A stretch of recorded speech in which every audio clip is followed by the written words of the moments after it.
hours, just like on your favorite cable sports channel, except GSMC Sports Network is absolutely...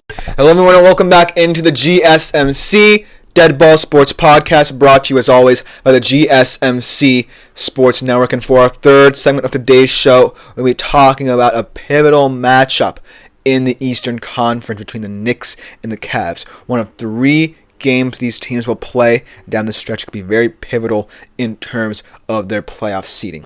But ultimately as well, a difference in philosophies from both of these teams. When we look at how the Knicks play compared to how the Cavs play, I feel like those philosophies will come to light not just in the 3 games they have remaining in the regular season, but if these two should match up against each other come the postseason, because that's where it gets more critical. And the critical stat right now for the New York Knicks is that they're 0-5 against the NBA's top 3 teams, including, I believe, already 2 losses to the same Cavs team. And the difference between last year and this year is that the Cavs actually have improved both offensively and defensively, as well as in being able to acquire the depth necessary to handle the Knicks starting 5, to the point where now the Knicks philosophies, I feel, are going to get called more into question, not just in the postseason, but in the regular season as well, if they fail to win or lose, in fact, all 3 of these games. And so that's why this game, to me, is a defining one, at the very least in the Eastern Conference. There may be bigger ones down the stretch to determine playoff seeding, whether they be between teams in the play-in or even the Cavs and Celtics if it gets close in the race for the 1 seed. But this one, in my opinion, is one that the Cavs have been preparing for after last year's exit to the Knicks.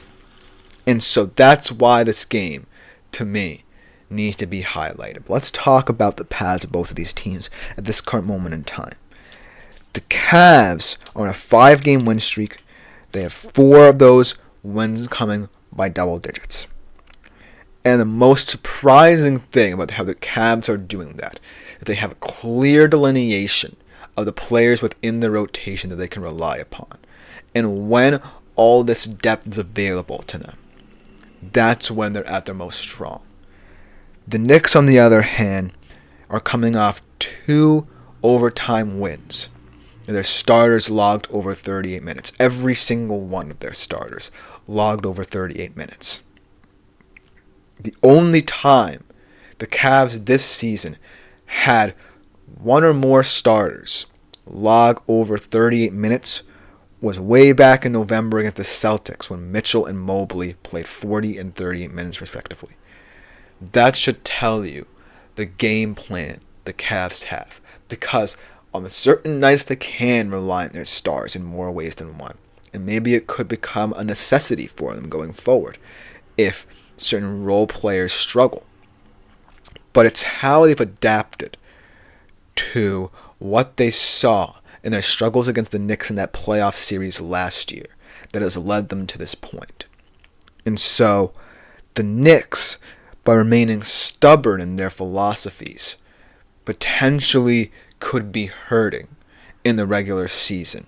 And maybe that's the reason why the stat I point to this season for the Knicks is that 0-5 mark against top 3 teams. And heading into the postseason, it may not become as much of a concern for them, because we saw that Thibodeau's philosophies in those settings could work out in the long run for them. But if you are struggling to keep up with the times in the NBA, where depth is critical to your success, then it could translate into regular season losses. And regular season losses actually, in my opinion, matter more than postseason losses. Because in the postseason, there could be glaring differences between your team and another. But in the regular season, you're battling so that the postseason could mean more to you. If the Knicks lose all 3 of these games, or only win one, then they are really in the thick of potentially getting bounced early in the postseason. And it just goes to show how the NBA year after year places stock in how you build on certain moments. And the Cavs have clearly taken their loss to the Knicks in the postseason to heart. Think about this. In those 2 overtime wins for the Knicks, every starter, like I said, logged over 38 minutes.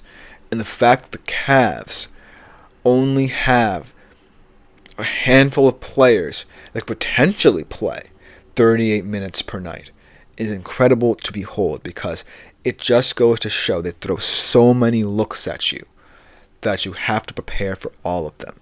And the Knicks are sticking to their guns the whole way through, not just in the regular season, in the postseason.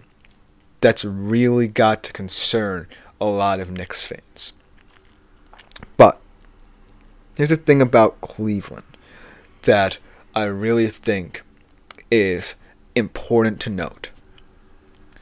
When players such as, say, Dean Wade or Ty Jerome are said to be coming back from injury and being important pieces to this roster, that is the mentality of a championship squad. Because you don't expect a guy like Dean Wade or Isaac Okoro or Ty Jerome or Sam Merrill to need to contribute to a championship caliber squad. But the fact that their returns offer opportunities for this Cleveland Cavaliers team to rotate so much just poses a threat to the rest of the NBA that needs to be addressed by opposing teams. And of all the opposing teams, it's the Knicks that really are the ones who precipitated this. And in a funny way, it's also the Knicks that I feel like are the least equipped to handle it. Because if all these depth pieces for the Cavaliers continue to throw different looks at you, continue to force you to play out of rhythm, then the Knicks are certainly a team, and because of Thibodeau's philosophies, can be most pressed and challenged by the Cavs. So that's why no other games for the Cavs or Knicks matter more than the 3 games coming out, especially tonight's. Because the Knicks, yes, no matter how many overtime games they play in, still believe in the formula. And they're going to continue to until they feel like they can't anymore, which might not be for the long-term future or for however long Tom Thibodeau remains their head coach. So we know what we're going to get from the New York Knicks. But there has to come a time that it becomes too much for the Knicks organization to bear, watching their team struggle against deeper, more talented teams. Because for the Cavs, this season to them certainly means more than a lot for other teams. The fact that they were able to acquire one of the more underappreciated two-way talents in the NBA with DeAndre Hunter just goes to show that they're really investing in having so many different options.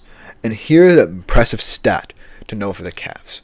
DeAndre Hunter has only played in 3 games of the last 10 for the Cleveland Cavaliers. They still rank first in offensive rating and second over that 10-game span. They still have an incredible defensive rating, currently 8th in the NBA. So it's no sweat off their back if, say, a depth piece is injured. If, say, it's taking a little while for DeAndre Hunter to get worked into this lineup. Because they have the time. They know how their rotations work. They feel like any rotation can work for them. And most importantly, they're proving against the teams they need to beat in order to maintain this contender status and really prove that some teams are going to definitely be more challenged when they face this Cleveland Cavaliers team come postseason time. And by proving it in the regular season, it just leaves more seeds of doubt within teams like the Knicks' minds. Because outside of those top three teams, the Cavs, the Celtics, and Knicks, which teams are going to offer that much of a threat? Can Milwaukee now with Kyle Kuzma offer that much of a threat to this top three? Can the Indiana Pacers find their pace, for lack of a better term, in their offense and get back up to speed? Can the Orlando Magic defense really be that threatening in a postseason setting? I don't think so.